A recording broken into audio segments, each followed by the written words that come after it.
आज थिला नवरात्रि 3 नंबर दिन आज का माँ चंद्रघंटा अवतार रे पूजा पाइथिसन।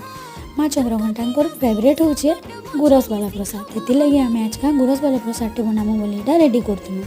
जेमती कि आम अटा और सुजी के भाजी देकर से ग्राइंड कर रखी देथिलु। आउ तार आम भाजी कर रखि काजू के भी दर दर खणिया कर ग्राइंड कर देथिलु।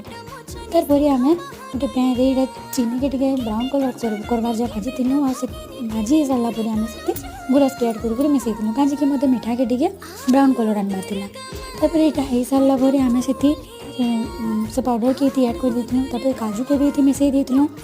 तापर यहाँ आम रेडी होता मीठा गोटे प्लेट रे मुझे सजे दी और तार उपरे काजू रखी काजू के भी सजाबार लगे मुझे पकई देती। तापर रेडी होता यहाँ माँ प्रसाद। आपण मैंने चाहे बोले घरे भी टे बनई पारे माँ को भोग लगाबार लगी। वीडियोटा भल लगी लाइक करदे और चैनल के सब्सक्राइब